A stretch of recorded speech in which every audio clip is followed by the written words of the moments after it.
नमस्कार, NokingNews.com में आपका स्वागत है। आज काशी विश्वनाथ कॉरिडोर का लोकार्पण प्रधानमंत्री नरेंद्र मोदी जी ने कर दिया है और इस लोकार्पण के साथ ही एक चीज़ और स्थापित हो गई है कि जो प्राचीन भारतीय परंपरा थी, जो काशी शिव के त्रिशूल पर विराजती थी, जो अपनी सैकड़ों वर्ष पुरानी संस्कृति पर इतराती थी, उस काशी में विश्वनाथ मंदिर के आसपास का भूगोल बदल गया है।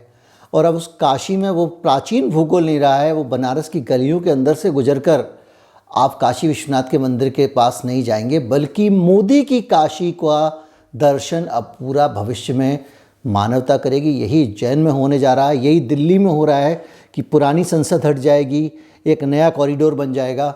और ये जो कुछ हो रहा है, जिस तरह से नवीनीकरण हो रहा है, अयोध्या में मंदिर बन रहा है, ये जो नए ज़माने का 2022 के और 2021 के हिंदुत्व के जो स्मारक बन रहे हैं, जो प्रधानमंत्री मोदी के हस्ताक्षर वाला हिंदुत्व है, उस हिंदुत्व की कीमत बहुत सारी सैकड़ों अनगिनत खंडित देव प्रतिमाओं, सैकड़ों तोड़े गए मंदिर और दूसरी चीज़ों की नींव के ऊपर खड़ी हुई है।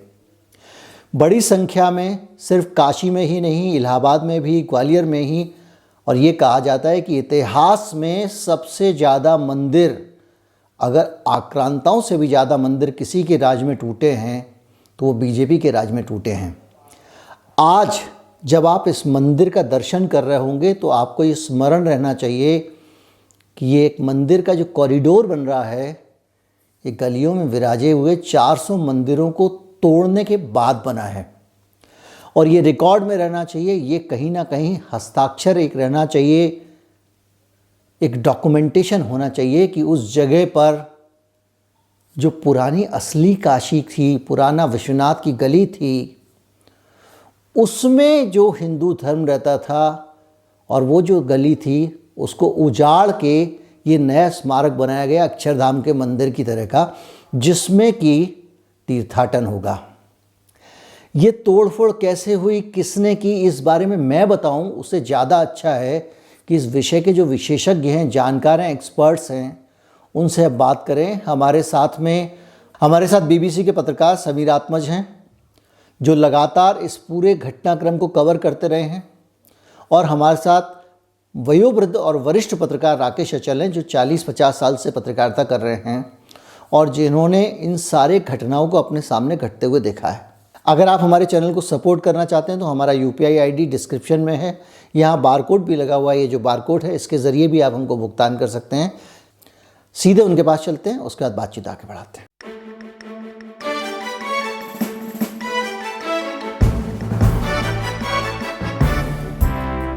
किस तरह से बड़ी संख्या में मंदिर तोड़े गए हैं, इस पे हम बात करेंगे। बातचीत शुरू करते हैं काशी विश्वनाथ से। हम इलाहाबाद भी जाएंगे, ग्वालियर भी जाएंगे, जयपुर जाने की कोशिश भी करेंगे। हमारे साथ द ग्राउंड रिपोर्ट एक YouTube चैनल शुरू किया है उन्होंने, समीर आत्मज मिश्रा, BBC से लंबे समय तक जुड़े रहे हैं। BBC की नौकरी छोड़कर अब वो स्वतंत्र पत्रकारिता के मैदान में आए हैं और आप चाहें तो उसको सब्सक्राइब भी कर सकते हैं। वरिष्ठ पत्रकार राकेश अचल, हम सबसे वरिष्ठ 40-45 साल से पत्रकारिता में हैं और सक्रिय पत्रकारिता में रहे हमेशा, और हर दिन ऐसा इनका नहीं बीतता है जब ये लिखते नहीं है कुछ। और बेहद इनका इतिहास का भी समझ काफ़ी अच्छी है और ग्वालियर शहर की समझ काफ़ी अच्छी है। इन लोगों से हम बात करेंगे और जानने की कोशिश करेंगे कि बीजेपी ने कितने मंदिर तोड़े, बाबर से ज़्यादा हिंसक तो कहीं बीजेपी नहीं हो गई है। इस सब पे बात करेंगे और शुरू करते हैं समीर आत्मज से। समीर आत्मज, आप बताइए कि बनारस में चूंकि आज काशी कॉरिडोर का उद्घाटन हो रहा है, आज सबसे ज़्यादा मौजूद विषय यही है, तो ये किस कीमत पे बनाया गया, किस तरह से, किन किन लोगों को क्या क्या कुर्बानियां देनी पड़ी जब ये कॉरिडोर बना है? जब से इस परियोजना की, जो काशी विश्वनाथ कॉरिडोर परियोजना है, तो परियोजना का इसका कॉन्सेप्ट ये था कि मंदिर का जो रास्ता है वो चौड़ा कर दिया जाए, जिससे मंदिर से दर्शन करके सीधे गंगा जी तक जाया जा सके। ये उसके पीछे अवधारणा थी। और चूंकि बनारस शहर है और ये इलाका जो विश्वनाथ मंदिर के आसपास का इलाका है, सकरी और पतली गलियां हैं यहाँ पर, और इन गलियों में बहुत सारे मकान जो थे वो उन्हीं गलियों में बने हुए थे। बनारस की गलियों की खास पहचान ये है कि उन शायद ही कोई ऐसा मकान हो जहां पे मंदिर ना हो, और कुछ केवल मंदिर थे और कुछ मकान ऐसे हैं जिन पे या तो बाहर मूर्ति रखी है या फिर अंदर मंदिर है, यानी हर घर में एक न एक मंदिर वहां पे है। कई मंदिर ऐसे थे उस इलाके में, विशेष रूप से मैं बात कर रहा हूं जहां पर यह विश्वनाथ कॉरिडोर बना है, जिसकी जमीन को अधिग्रहित किया गया और अब वहां पे श्री काशी विश्वनाथ धाम बन गया है। तो लगभग 400 के करीब वहां मकान और मंदिर थे जिनको तोड़ा गया। तोड़े जाने से पहले वहां के लोगों का, जब जिस समय 2018 के बाद जब ये परियोजना शुरू होती है और तोड़े जाने की कार्यवाही शुरू होती है 1900 और 2018 के बीच में, तो मैं वहां गया था और कई सारे लोगों से बातचीत हुई। उन लोगों का कहना था कि अचानक से उन्हें बताया गया कि भाई इस जमीन को अधिग्रहित किया गया है, यहाँ कुछ विकास कार्य होंगे और आप लोगों को मुआवजा दिया जाएगा, आप अपने मकान खाली कर दीजिए। लोगों ने काफी विरोध किया, बहुत दिन तक वहां पे प्रदर्शन किए, नारेबाजी की, घेराव किया, जिस तरीके से एक शांतिपूर्ण प्रदर्शन होना चाहिए। सोशल मीडिया पर लोगों ने कैंपेन चलाया, लेकिन अल्टीमेटली ये सारी चीजें कामयाब नहीं हुई। मेरे ख्याल से आंदोलन तो आज तक कोई कामयाब ही नहीं हुआ है। किसान आंदोलन पहला आंदोलन है भारत के इतिहास में जो कामयाब हो गया। ये तो बात सही है जी। हाँ, की सरकार ने सुन ली, हाँ, इन लोगों की बात सुन ली, लेकिन वहां पर ना तो उनकी बात सुनी गई, ना ही जो सुनाने वाला माध्यम है उसने बहुत ज्यादा उनकी आवाज को आगे बढ़ाने की कोशिश की। वो बात बनारस की बनारस में ही ज्यादातर रह गई। मुझे लगता है कि अगर उसको इस तरीके से लोगों ने उठाया होता है और गई होती तो शायद उसका विरोध होता, बनारस से आगे जाकर के भी विरोध हो सकता था, लेकिन नहीं हुआ। बहरहाल वहां पे लोगों को फिर जिनको हो सका तो मुआवजा तो दिया ही जा रहा था, मुआवजे की राशि कई गुना बढ़ा करके दी गई। ऐसा लोगों ने कहा कि जो वहां का वैल्यूएशन होती थी जमीन की उससे भी ज्यादा, और दबाव डाल करके लोगों को, जो लोग नहीं हटना चाह रहे थे, जो लोग थोड़ा प्रतिरोध कर रहे थे, उनको किसी न किसी तरीके से क्या वहां पे जब मंदिर टूटते, देखिए मंदिर टूटने का मतलब हमारे लिए, हम जो सोचते हैं वो एक किसी का घर टूटना एक रेवेन्यू का विषय नहीं है कि एक जमीन है खाली करा ली, अतिक्रमण हटा लिया, दुकान तोड़ दी, उस तरह का मसला नहीं है। मंदिर लोगों की आस्था से जुड़ा हुआ है। तो जो लोग वहां पे जिनके मंदिर तोड़े गए या जिन भगवान के मंदिर तो भगवान के होते हैं तोड़े गए, तो उसमें वहां पे आपने क्या चीजें देखी, लोगों ने किस तरह रिएक्ट किया? एक तो आदमी अपनी जमीन बचाने के लिए लड़ता है, कुछ लोग आस्था के लिए भी क्या वहां लड़ते हुए आपको दिखे? बिल्कुल सही आप कह रहे हैं कि घर के लिए तो लोगों को ये लग रहा था ठीक है, अब यहाँ है, यहाँ कुछ निर्माण कार्य हो रहा है, और घर भी चूंकि ज्यादातर घर वहां पे 100-150 साल पुराने, बहुत पुराने पुराने घर थे, तो लोगों को सॉरी, उससे बहुत ज्यादा जो मुझे लगा कि उससे दिक्कत नहीं थी। सबसे ज्यादा दिक्कत लोगों को वहां जो मंदिर थे और मंदिर को जो विस्थापित किया गया, तोड़ा गया, मूर्तियों को अपमानित किया गया, मूर्तियां ऐसे पड़ी हुई फेंकी हुई थी, तोड़ने के बाद स्वाभाविक है कि फेंकी ही रहेंगी, उससे लोगों को सबसे ज्यादा दिक्कत थी। और बनारस में रह के लोग सम्मानजनक ढंग से रखा जा सकता था। जी हाँ, मेरी उस दौरान जब ये कुंभ के दौरान इलाहाबाद में भी मंदिर तोड़े गए तो उस दौरान मूर्तियां तोड़ी गई, तो मेरी कुछ धर्माचार्यों से बात हुई। उन्होंने कहा था जिस तरीके से मूर्ति की स्थापना का एक प्रावधान होता है, प्राण प्रतिष्ठा की जाती है, उसी तरीके से मूर्ति जब हटाई जाए किसी विशेष परिस्थितियों में, तो मूर्ति को हटाने का भी एक प्रावधान होता है, उसकी भी एक धार्मिक क्रिया होती है। उसका पालन करके आप मूर्ति हटा देंगे तो फिर वो मूर्ति एक पत्थर की हो जाएगी। यानी जिस तरीके से उसमें प्राण की प्रतिष्ठा की जाती है उसी तरीके से उसका विसर्जन भी होता है। लेकिन इस तरह की किसी प्रक्रिया का कोई पालन करने का कोई सवाल ही नहीं था, क्योंकि कोई आस्था जैसी बात उसमें थी नहीं कि आस्था को ध्यान में रख करके उन मूर्तियों को हटाया जाए। मूर्तियों को और मंदिर को भी एक घर की तरीके से की अधिग्रहण की जद में आया और उसको हटा दिया गया। तो लोगों ने काफी उस दौरान विरोध किया, और मैं वहां जब गया था तो कुछ लोगों ने मुझे एक दृश्य दिखाया जिससे मैं खुद बड़ा आहत हुआ वो देख करके, और मेरी जगह कोई भी होता आहत होता। वहां रहने वाले लोग हर समय आहत हो रहे थे कि गणेश भगवान का एक मंदिर था, बड़ा प्राचीन मंदिर था, और उस मंदिर को गिरा दिया गया था। मूर्ति गणेश भगवान की बाहर रख दी गई थी, वहां लोग पूजा अर्चना भी मूर्ति की कर रहे थे। वहीं पर एक पैरामिलिट्री फोर्स के एक जवान कुर्सी पे पास में ही बैठे थे और उनका पैर बिल्कुल गणेश भगवान के सिर के पास आया हुआ था। उन सज्जन ने मुझे दिखाया कि आप देखिए ये किस तरीके से भगवान का अपमान यहाँ पर हो रहा है। तो वास्तव में इस तरह की जो चीजें थी जो लोग वहां पे रोज देख रहे थे, तो वो तो बहुत ही आहत हुए।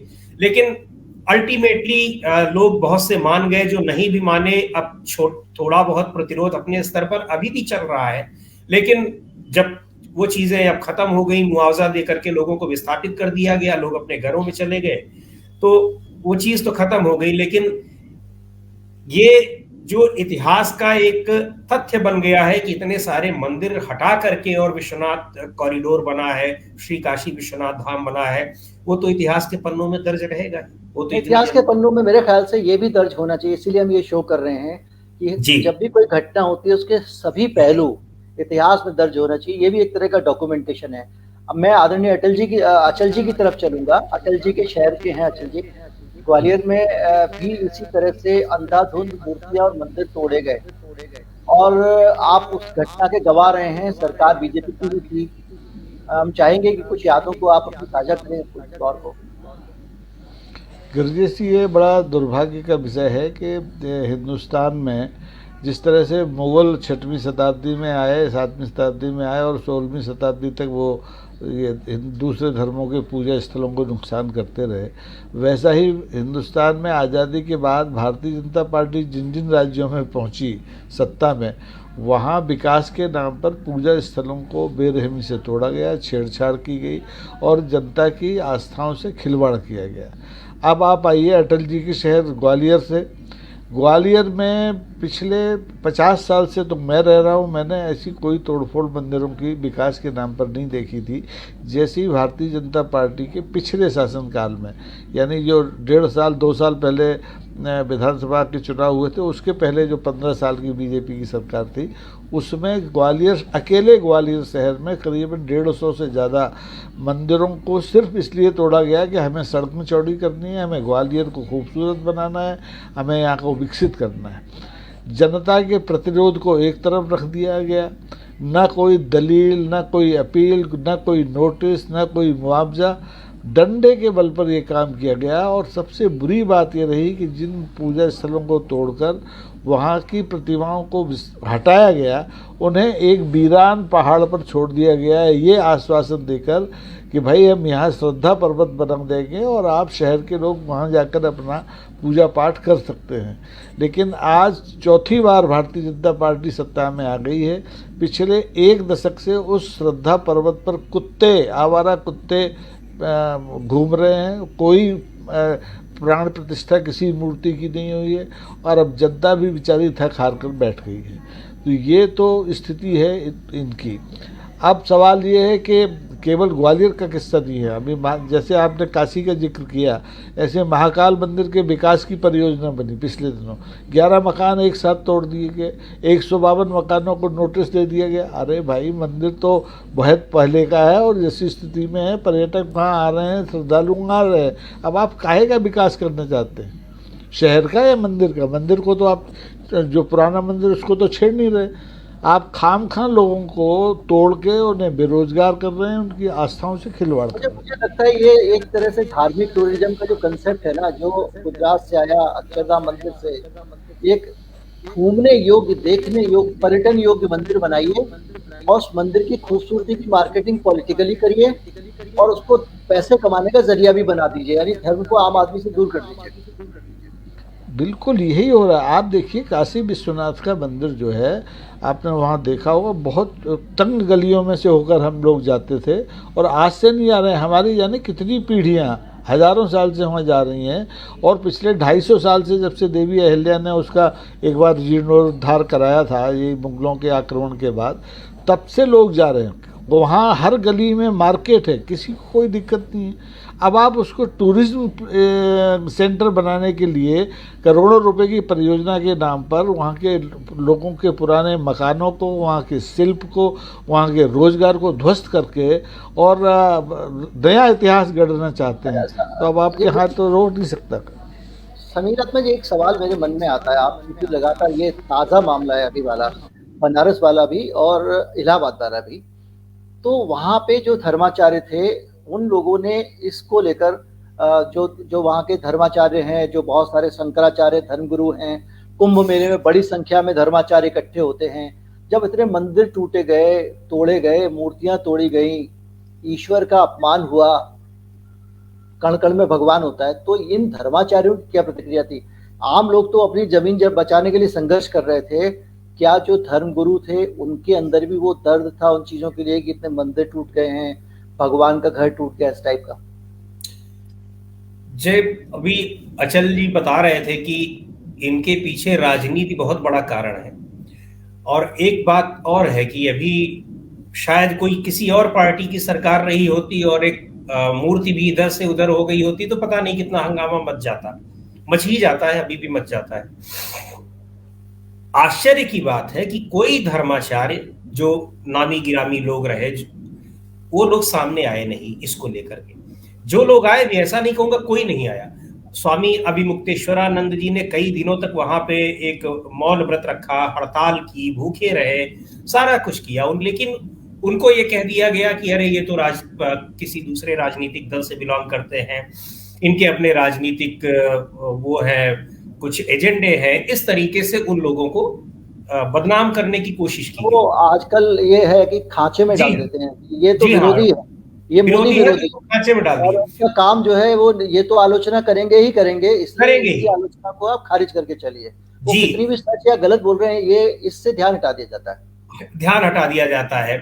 और इस मजे की बात, जो लोग वहां पे जिनके मंदिर एक्वायर किए गए, जिनके वहां पे घर एक्वायर किए गए, जिनको विस्थापित किया गया, वो लोग शुरू में विरोध कर रहे थे, और उनमें 90% या 100% जो है वो कट्टर समर्थक भारतीय जनता पार्टी के थे। कई लोगों ने तो कहा कि हम 2-2 पीढ़ियों से, हम लोग 3-3 पीढ़ियों से बीजेपी के समर्थक हैं या आरएसएस के समर्थक हैं, और उन लोगों की भी जमीनें चली गई। ऐसे लोगों के लिए कहा गया कि ये लोग इसलिए आंदोलन कर रहे हैं ताकि इनको ज्यादा मुआवजा मिल जाए, जबकि उन लोगों का ये कहना था कि मुआवजे की बात नहीं है, हमको यहाँ से जो विस्थापित किया जा रहा है तो रोजगार, ज्यादातर लोगों का रोजगार भी वहीं से चलता था, कुछ ना कुछ वहीं पे काम धंधा उनका था, उनके रोजगार चले जाएंगे। और सबसे ज्यादा जो लोगों को तकलीफ थी, और बनारसी व्यक्ति बनारसी संस्कृति को लेकर के बहुत ज्यादा संवेदनशील रहता है, उनका ये कहना था कि एक सज्जन वहां मुझे मिले और मुझसे कहने लगे कि गली, गाली और पान, यही 3 चीजें बनारस की पहचान है, और हमारी गलियां ही जब खत्म कर दी जाएंगी तो बनारस में रहेगा क्या?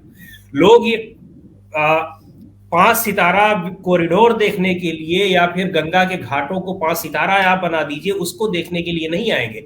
बनारस की गलियां देखने के लिए ही विदेशों से टूरिस्ट जो है वहां दौड़ा चला आता है। उसको ये 5 सितारा चीजें तो अपने यहाँ भी मिल जाएगी देखने के लिए, उस तो कोई बहुत दुर्लभ चीजें हैं नहीं। तो इस चीज से लोगों को सबसे ज्यादा आपत्ति थी कि वहां की गलियों की पहचान को खत्म किया जा रहा था। उनका ये कहना था एक्वायर करें प्राचीन काशी को, तो जी हाँ, प्राचीन काशी को तोड़ करके मोदी की काशी बनाई, काशी को जमींदोज करके एक नई अत्याधुनिक काशी बनाई जा रही थी, जिसको लोग मानने को तैयार नहीं थे।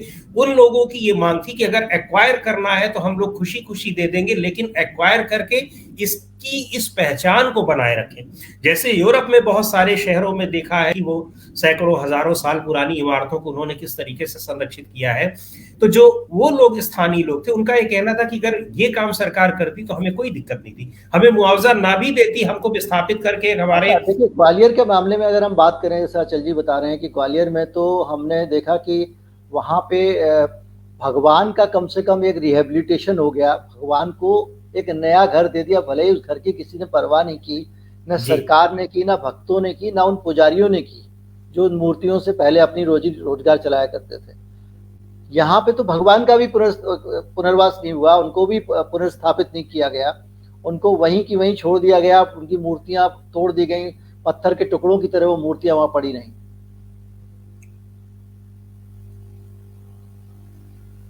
तो आरएसएस जो है वो लगातार इसके लिए संघर्ष करती है, और ये माना जाता है कि आरएसएस है और बीजेपी है, ये दोनों अलग अलग हैं। ग्वालियर में अचल जी जब ये मंदिर टूट रहे थे तो संघ का क्या रुख था? देखिए, ग्वालियर संघ का गढ़ है, भाजपा का गढ़ है, और शुरुआती दौर में आज़ादी के तत्काल बाद हिंदू सभा का गढ़ रहा। दुर्भाग्य की बात है कि जब ये मंदिर टूटे जा रहे थे, विस्थापित मूर्तियों को जबरन, मतलब बलात् कह सकते हैं आप, हटाया जा रहा था, तो भारतीय जनता पार्टी का एक भी हिंदू निष्ठ कार्यकर्ता कलेक्टर का या प्रशासन का हाथ पकड़ने नहीं आया। जो जनता लाठियां खा रही थी मंदिर हटाए जाने के विरोध में, तोड़े जाने के विरोध में, उनके साथ खड़ा नहीं हुआ और मूक दर्शक बना रहा। क्योंकि ये सारा काम जो भी होता है, चाहे ग्वालियर में हो, चाहे जयपुर में हो, चाहे काशी में हो, ये राजनीतिक दृष्टि से होता है। जहाँ उनको राजनीतिक लाभ नहीं है तो वहाँ उनकी कोई आस्था आड़े नहीं आती है, लेकिन जहाँ राजनीतिक फायदे होते हैं उसको वो हाथ नहीं लगाते। ग्वालियर में एक मंदिर है, अचलेश्वर मंदिर, पिछले 250 साल से 20 सड़क पर पड़ा है, पूरे शहर के यातायात को बाधित करता है। दूरसंचार विभाग की ज़मीन मंदिर का जो ट्रस्ट, तथाकथित ट्रस्ट है, उसकी लोगों ने हड़प ली है। अटल जी जिस कॉलेज में पढ़ते थे उस कॉलेज का दरवाज़ा बंद कर दिया है, कोई बोलने को तैयार नहीं है। तो हमारा, बल्कि ये तो छोड़िए, ये तो मंदिर हो गया धार्मिक मंदिर, शिक्षा का मंदिर है, बगल में ही संस्कृत संगीत महाविद्यालय है, उसकी आधी बाउंड्री विकास के नाम पर खा गए। तो इनका तो सीधा सीधा ये है कि जहाँ पर बोट जुड़ा हो जिस धार्मिक स्थल से, उस स्थल की चिंता करो, उसको पर्यटन स्थल में तब्दील कर लो। राम मंदिर को भी ये पर्यटन स्थल के रूप में आने वाले दिनों में विकसित करने वाले हैं। वहाँ राम जी को इतने बड़े मंदिर की क्या जरूरत थी, वो तो जहाँ बैठे थे वहीं से पूज रहे थे। गुजरात मॉडल टूरिज्म बनाइए, गुजरात मॉडल, बिल्कुल बिल्कुल। तो ये इसका प्रतिकार अगर नहीं होगा तो आप देखेंगे कि ये जो आधुनिक मुगल हैं, सत्ता के मुगल, जो कांग्रेस विहीन एक देश की कल्पना करते हैं, ये मनमाने ढंग से आने वाले दिनों में और तेज़ी से पूजा स्थलों के साथ छेड़छाड़ करेंगे और उन्हें पर्यटन स्थलों में बदल देंगे, ताकि कंगाल हो रहे बाहर से पर्यटन के नाम पे ही पैसा आ जाए। एक चीज और एक बात बताना चाहूंगा कि अयोध्या में भी जो पुराने 100-150 साल पुराने मंदिर और घर वहां पे है, ऐसे करीब 300-400 मंदिरों को वहां भी नोटिस दिया गया है, लेकिन अभी उसको इम्प्लीमेंट इसलिए नहीं कर रहे हैं कि अभी इलेक्शन है। इलेक्शन के बीत जाने पर उसकी भी पूरी तरीके से उनके भी ध्वस्तीकरण की योजना वहां पे तैयार बनी बैठी हुई है। वहां पे उन जमीनों को खरीदने में भी तो घोटाले हो रहे हैं। जमीन खरीद में तो खैर हुआ ही, वो तो सबके सामने आया, लेकिन देखिए उस घोटाले की चर्चा भी कैसे बंद हो गई है, बिल्कुल पूरी तरीके से वो शांत हो गया, जैसे कुछ हुआ ही नहीं था वहां। और जबकि वो प्रक्रिया अभी भी चल रही है। हास्यास्पद स्थिति ये है गिरजेश जी कि जब ग्वालियर में या मध्य प्रदेश के किसी शहर में या देश के किसी शहर में पूजा स्थल तोड़ा जाता है तो भारतीय जनता पार्टी के पेट में दर्द नहीं होता, लेकिन अगर पाकिस्तान में पूजा स्थल तोड़ा जाता है तो हमारे भारतीय जनता पार्टी के सांसद, खासतौर पर हमारे मित्र हैं शंकर लालवानी इंदौर के, वो गला फाड़ के बोलते हैं कि अरे भैया क्या हो गया। अरे भाई, दिया तले अंधेरा क्यों बना के रखे हो? आपके देश में, आपके प्रदेश में जो आपकी सरकार कर रही है उसके खिलाफ भी तो बोलो। धर्म का मामला है, अगर आप राजनीति को इतर रख के काम करेंगे तो आपको धर्म का संरक्षण पहले करना पड़ेगा, क्योंकि आप तो हिंदू राष्ट्र बनाना चाहते हैं। पाकिस्तान में मंदिर टूटता है तो वहाँ का सुप्रीम कोर्ट इंटरवीन करता है, मंदिर को दोबारा बनवाता है। दिवाली मनाने के लिए वहाँ का चीफ जस्टिस पहुंचता है उस मंदिर में। हमारे यहाँ तो सरकार में आप खुद ही बैठे हो, मंदिर वाले खुद ही तोड़ रहे हैं। मुगलों का जमाना आपने जिक्र किया, मुगलों के टाइम से। जी जी जी जी नहीं, दुर्भाग्य है कि भारत में, मैं अपनी बात कर लेता हूँ जरा सी, है कि भारत में दुर्भाग्य ये है कि चाहे कार्यपालिका हो चाहे न्यायपालिका हो, वो पूजा स्थलों के मामले में सत्ता प्रतिष्ठान के साथ खड़ी होती है। आपने देखा होगा अयोध्या बाबरी मस्जिद विवाद को मीडिएशन के जरिए सुलझाने की कितनी कोशिश की कोर्ट ने। अरे भाई, आपके सामने दस्तावेज हैं, आपके सामने गवाह सबूत हैं, आप उसके आधार पर निपटाओ ना। काहे के लिए मीडिएशन करते रहे बरसों तक, और अंत में वही हुआ। जो नतीजा आया वो मीडिएशन के आधार पे इसका कंधा दबा के उसका कंधा दबा के हाथ जोड़ के तैयार कर दिया आपने। तो जहाँ सत्ता प्रतिष्ठान के साथ न्यायपालिकाएं खड़ी हो जाएंगी, वहाँ चाहे मन का मंदिर हो, चाहे राम का मंदिर हो, चाहे शिव का मंदिर हो, सब खतरे में। अचल जी, आपको इतिहास में भी बहुत रुचि है, आप पढ़ते भी बहुत हैं। क्या अंग्रेजों के ज़माने में ऐसे कई धार्मिक स्थल तोड़ने के उदाहरण मिलते हैं, हिंदू मंदिर हों या दूसरे धर्म के किसी धर्म स्थल हों, जो उन्होंने तोड़े हों और उसका विरोध लोगों ने किया हो तो सुना ना गया हो? देखिए, अंग्रेज़ों के साथ हम 200 साल से ज़्यादा रहे हैं। तो अंग्रेज इस मामले में बहुत व्यापक दृष्टि रखते रहे। उन्होंने किसी भी धर्म के पूजा स्थल को हाथ नहीं लगाया, उल्टे जो विलुप्त हो गए थे उनके जो रोमांच में दिलचस्पी रखने वाले जो शीर्ष अधिकारी होते थे, वो अपने सत्ता के साधनों को लेकर उनको खोजा, उन्होंने उनकी दोबारा से प्राण प्रतिष्ठा कराई, वहाँ तक पहुँच मार्ग बनवाए, उनके संरक्षण की व्यवस्थाएं की। अब मैं तो अमेरिका जाता हूँ, अक्सर साल में एक बार जाता हूँ और देखता हूँ कि वहाँ पूजा स्थलों को लेकर के बहुत उदार स्थिति है। आप निजी ज़मीन पर बनाते नहीं हैं, आपको मतलब सार्वजनिक ज़मीन पर अतिक्रमण करके पूजा स्थल नहीं बनते, निजी ज़मीन पर खरीद कर आप मंदिर बनाते हैं, गिरजाघर बनाते हैं, जो भी धर्म स्थल है बनाते हैं, वहाँ सबको छूट है। हमारे यहाँ जैसा नहीं है कि साहब हमारी ये सरकार है, त्रिपुंड वाली सरकार है तो ये बनेगा और दूसरी आ गई तो दूसरा बनेगा। वहाँ सारे पूजा स्थल बड़े ढंग से बने हैं, ज़मीन की कमी नहीं है। हमारे यहाँ अतिक्रमण केवल मंदिर के नाम पर इसलिए नहीं होता कि हमारी आस्था है, हम तो उस ज़मीन की चक्कर में, हमारे यहाँ ज़मीन महंगी है, कम ज़मीन है, हम एक मंदिर या एक बाज़ार बना के कब्जा कर लेते हैं। तो इसलिए ये यहाँ राजनीतिक मुद्दा है, धार्मिक मुद्दा कभी नहीं रहा। चाहे मुग़लों के टाइम, मुग़लों ने भी अपने किसी ईर्षा की वजह से आपका मन पूजा स्थल नहीं तोड़ा, उन्होंने इसलिए तोड़ा कि आप टूटेंगे, आपकी सत्ता। ग्वालियर में तो आखिर तक राजा का राज्य रहा। अगर हम इलाहाबाद के बारे में पूछें समीर आत्मज आपसे, या उत्तर प्रदेश के और शहर जहाँ पे अंग्रेजों का राज रहा है 47 तक, जहाँ अंग्रेज सीधे शासन करते थे, उन जगहों पे क्या स्थिति थी? वहाँ पे अंग्रेजों के ज़माने में मंदिर या धार्मिक आयोजन या कुंभ वगैरह इन सबको उतना प्रभावित किया गया जितना कि अब हो रहा है? इतिहास की बात करें तो कोई ऐसा तो कोई उदाहरण दिखाई नहीं पड़ता। और इलाहाबाद तो बहुत बड़ा केंद्र रहा ब्रिटिश सत्ता में, काफी समय तक तो एक तरीके से वो सांस्कृतिक राजधानी रही। और विश्वविद्यालय भी, जब देश में केवल 4 विश्वविद्यालय खुले तब उसके बाद इलाहाबाद विश्वविद्यालय खुला। और जिस मैं अभी थोड़ी देर पहले काली मंदिर की बात कर रहा हूँ, ये तो अंग्रेजों के ही समय में बनी होगी। अगर उसकी जो तिथि बताई जा रही है कि 200-250 साल पुरानी, 100 साल पुरानी भी रही होगी, तो अंग्रेजों के समय में थी। यानी अंग्रेजों के समय में उस मंदिर को शहर के बीचों बीच बनाने में किसी को कोई दिक्कत नहीं आई। लोगों ने उसको उसमें पूजा पाठ किया और लगातार करते आए, कभी किसी तरीके की परेशानी नहीं आई। उसके बाद भी कोई परेशानी नहीं आई। जिस जगह पे वो सड़क बनी है वहां सड़क भी पहले से काफी चौड़ी थी, लेकिन अब चूंकि वहां पे और चीजों को हटाना था, बाकी दुकानें हटानी थी, घर हटाने थे, तोड़ने थे, तो मंदिर को भी हटाना था। इलाहाबाद का तो जो किला है उसके परिसर से जुड़े हुए बहुत सारे मंदिर हैं, और वो शायद बहुत सारे मंदिर आपको हाँ दिखाई पड़ेंगे। एक बात और बताऊं मैं कि कुंभ के दौरान जब ये मंदिर और लोगों के घर तोड़े गए, कभी आपको अगर मौका मिले आप उस तरफ जाएं तो आप देखेंगे कि वो अभी भी उतने हिस्से टूटे हुए हैं। चाहे वो मंदिर के हिस्से हो, चाहे वो घरों के हिस्से हो, लोगों ने उन घरों को रिपेयर नहीं करवाया।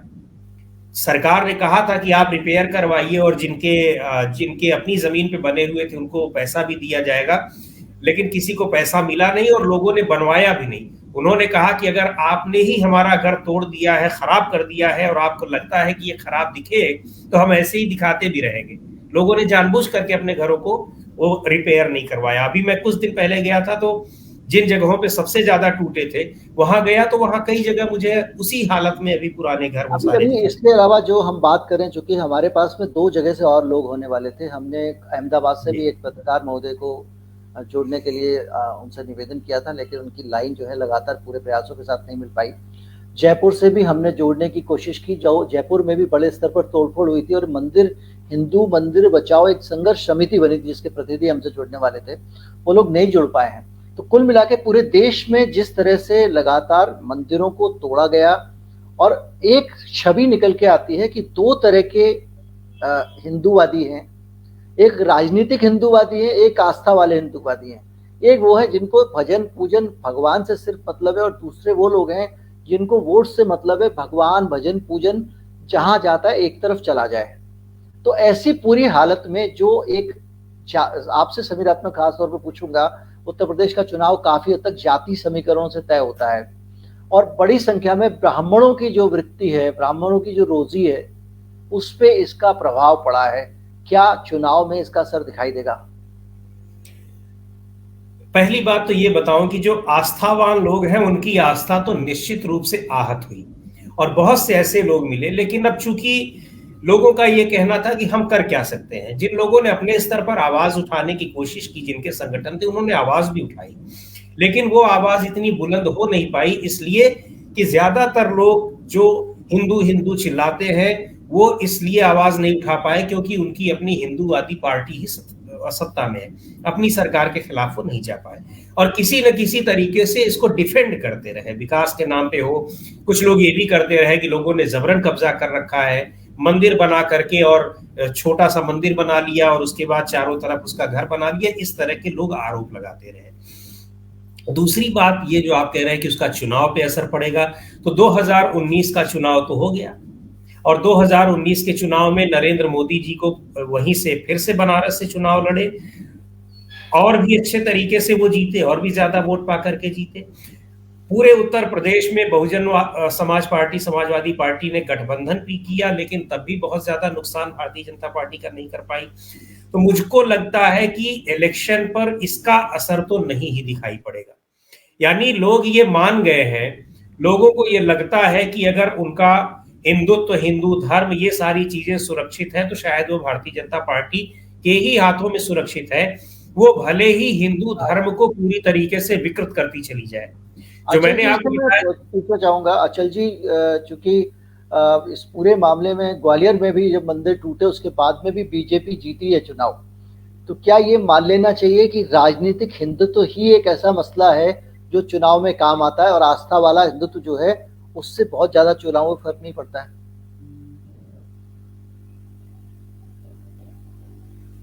आपकी आवाज नहीं आ रही है।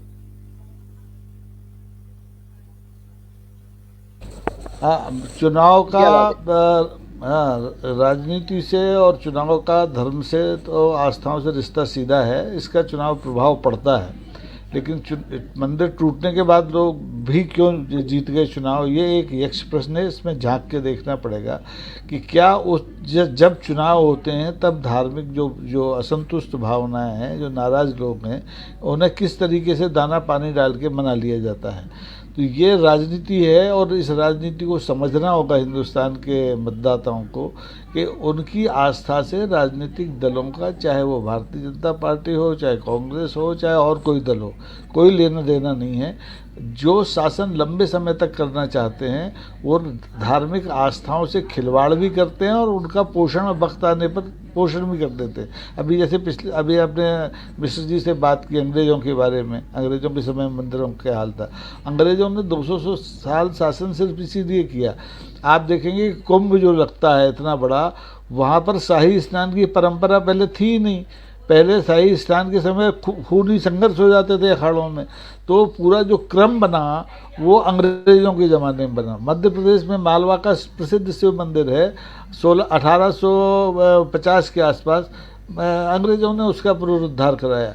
तो जो सत्ता में रहना चाहता है, चाहे वो काला अंग्रेज हो चाहे गोरा अंग्रेज हो, वो जानता है कि कब धार्मिक आस्थाओं का कैसे। के बारे में भी मैंने कहीं पढ़ा कि अपने बेटे को उन्हें संदेश दिया था कि आप जो है वो मंदिरों को और धार्मिक स्थलों को मत डिस्टर्ब करिएगा। तो देखिए, मुगलों में अलग अलग सल्तनत रही और अलग अलग सल्तनत में हिंदू धर्म के प्रति अलग अलग रवैया रहा। शाहजहां के समय अलग रहा, अकबर के समय अलग रहा, औरंगजेब के समय अलग रहा। लेकिन औरंगजेब जैसा दुर्दांत मुगल सम्राट, जिसके बारे में कहा जाता है कि उसने तो हिंदुस्तान की दक्षिण से लेकर और उत्तर तक, पूर्व से पश्चिम तक कोई प्रतिमा खंडित करने छोड़ी, उसने तक कई मंदिरों को संरक्षण दिया। उसने उन मंदिरों में जाकर के कहते हैं कि उनके रख रखाव की व्यवस्थाएं की। अब मध्य प्रदेश की घटना एक इतिहास में मैं पढ़ रहा था पिछले दिनों, यहाँ जब वो इस मध्य प्रदेश के हिस्से से गुजर रहा था, एक शिव मंदिर के समय उसने कहा इस मंदिर को तोड़ना है, रास्ते में दिक्कत दे रहा है। तो महेश्वर के आसपास की शायद घटना है।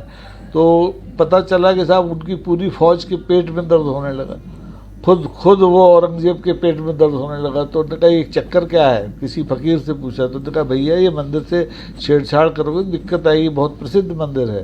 तो उसने कहा छोड़िए अपना, उसने उनको एक अपनी तरफ से खिराज अकीदत पेश की और पैसा दान दक्षिणा दी, तब आगे बढ़े। तो ये तो अस्थायी चीज़ें हैं। सत्ता में बैठे लोग धर्म के साथ कब खिलवाड़ करेंगे, कब उसको अपने सिर पे उठा लेंगे, कहा नहीं जा सकता। आज आप देख रहे हैं जिस देश का धर्मनिरपेक्ष देश का प्रधानमंत्री त्रिपुंड लगा के हर हर हर करेगा तो बेचारा दूसरे धर्म का तो वैसे ही मर जाएगा, डर के मारे मर जाएगा।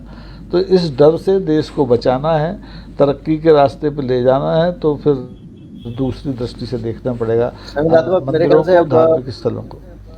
जी समीर आत्मा, जब अचल जी ने जो है करीब करीब कंक्लूसिव रिमार्क दे दिया है, आप भी कुछ कहना चाहेंगे प्रोग्राम के अंत में? मैं बस यही कहना चाहता हूं, जो आपने बात कही कि राजनीतिक हिंदुत्व अलग है और आस्थावान हिंदुत्व अलग है, तो जो राजनीतिक हिंदुत्व है उसको ये देखना भी चाहिए कि हाँ, जो आस्था, जिस हिंदुत्व पे आस्था है लोगों की, वो भी खंडित ना होने पाए।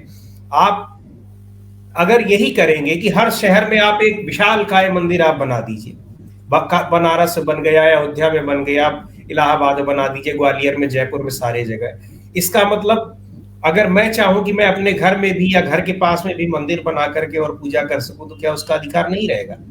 तो ये सारी चीजें, हालांकि ये अधिकार किसी से छीना नहीं जा रहा है, लेकिन आप बाकी दूसरे मंदिरों को अगर विकास के नाम पर, किसी भी चीज के नाम पर नष्ट कर रहे हैं, तो आप, मतलब तो यही निकल रहा है ना कि आप एक मंदिर बना देना चाहते हैं, उसका पूरी तरह से कॉर्पोरेटाइजेशन कर देना चाहते हैं, सारा पूजा पाठ वहीं हो, सारे गुलाब फूल माला वहीं बिके, सारे प्रसाद वहीं बिके, बाकी और जगहों पे कोई जरूरत नहीं है, और उस एक जगह का आप अपना जब चाहे आप राजनीतिक इस्तेमाल भी कर सकें। तो मुझको लगता है कि इस चीज को राजनीतिक दल समझे या ना समझे, लेकिन आम लोगों को जरूर समझना चाहिए कि जो छोटे मंदिर भी हैं, भगवान भगवान है, वो चाहे छोटे मंदिर में हो, चाहे हमने घर में मूर्ति रखी हो, उनमें भी उतना ही प्राण है, उतनी ही ताकत है, उतनी ही शक्ति है। तो एक चीज और, एक छोटी सी चीज और है कि जो धर्मस्थल है हमारे, जब धर्मस्थल प्रभावित होते हैं, छोटे हों या बड़े हों, तो जो हमारे धर्माचार्य हैं, साधु महात्मा हैं, उनकी तरफ से जो रिस्पॉन्स आना चाहिए वो क्या नहीं आता है? या राजनीति के पास चूंकि पावर है, सब लोग पावर से जुड़े रहना चाहते हैं, तो कोई भी व्यक्ति कुछ भी प्रतिक्रिया देने से पहले राजनीति की तरफ देखता है कि वो क्या कहेगी? नहीं आता है सर। ये आप देखिए कि जो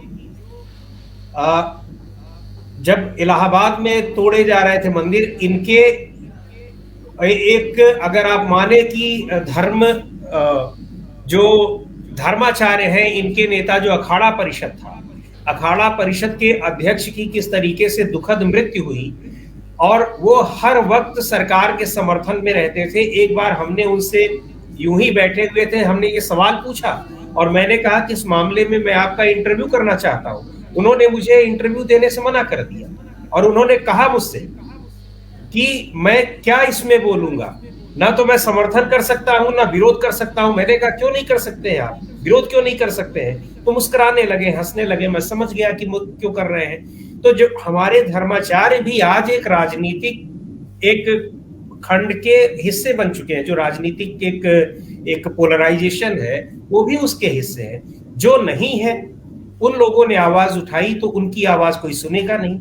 इस पोलराइजेशन में जी बहुत सार गर्भित चर्चा रही, सभी ने बहुत अच्छे तरीके से जानकारियां दी। हम जान पाए ग्वालियर में किस तरह से मंदिर टूटते थे, हम जान पाए किस तरह से इलाहाबाद में मंदिर तोड़े गए, कुछ कसक रह गई। हम जयपुर और गांधीनगर का भी अगर जान लेते, गुजरात का अहमदाबाद का जान लेते, तो और ज़्यादा रिच प्रोग्राम हो जाता। लेकिन मैं एक चीज़ ज़रूर कहूँगा कि ये जो राजनीतिक धर्म है, ये दरअसल आइडेंटिटी का धर्म है, ये पहचान की राजनीति है, ये धर्म की राजनीति नहीं है, ये धार्मिक प्रतिबद्धताओं का मामला नहीं है, ये आस्था का मामला नहीं है, ये श्रद्धा का मामला नहीं है।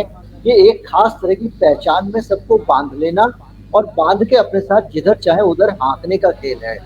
इसमें आपकी श्रद्धा क्या है, आस्था क्या है, ये सिर्फ एक नाम है हिंदू। इसके अलावा हिंदू जो पूरी की पूरी जीवन पद्धति है, वो इससे अलग है, वो राजनीति से अलग है।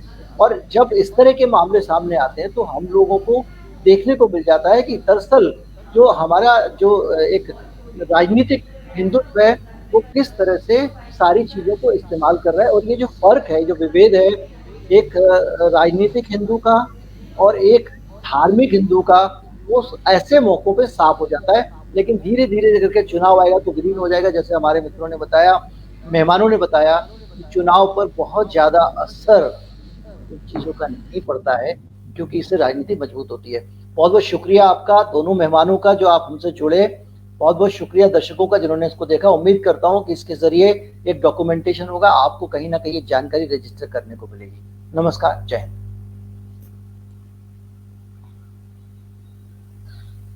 थैंक यू समीर, बहुत अच्छा रहा। थैंक यू सर, अच्छा लगा। हाँ, इसको आप अपना शेयर वेयर कर दीजिएगा मित्रों के बीच में। जी जी बिल्कुल सर। मुझे लगता है कि कुछ लोग जो है हमारे चैनल के जरिए जरूर सब्सक्राइब करेंगे आपको। जी जी।